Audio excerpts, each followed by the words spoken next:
Gus is an interesting idea. It's definitely very different. I wouldn't say I loved the film.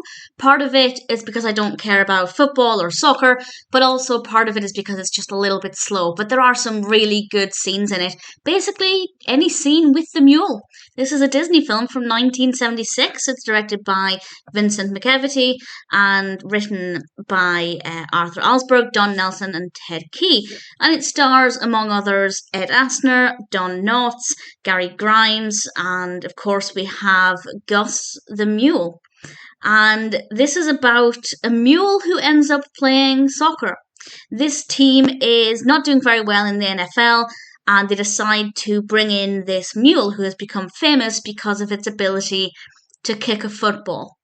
And it sounds ridiculous. It kind of is, but within the context of the film, everything does make sense. And the mule Gus is pretty interesting. And I have to say, whenever he was on screen, I thought, yeah, I rather like you. I don't know if there was just one mule or multiple mules playing this role, but certainly it looked really great and the performance was fine. Assuming the animal was treated nicely, then all of that works very well.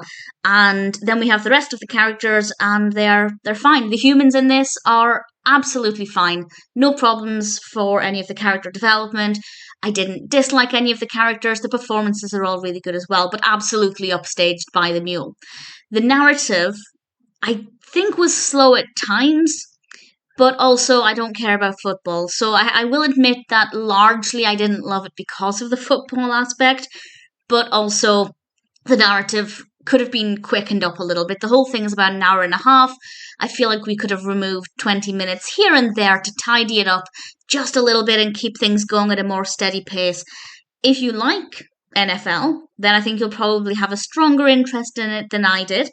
But even with that in mind, I still enjoyed it enough. I wouldn't watch it again, but it was certainly an interesting concept. I was keen to see what would happen, and as I said, whenever Gus was on screen, there was enough there to keep me interested. So, not perfect, but if you're a Disney fan, it's worth checking out. I assume if you're an NFL fan, it's worth checking out, but please feel free to let me know either way what you think of this if you're an NFL fan. I think you're either going to really love it or really hate it, whereas I'm kind of just in the middle. Definitely not a terrible film. It's going to appeal to some people more than others, but it's quite unique. And if it sounds like it appeals to you, then I'd say Gus is worth checking out.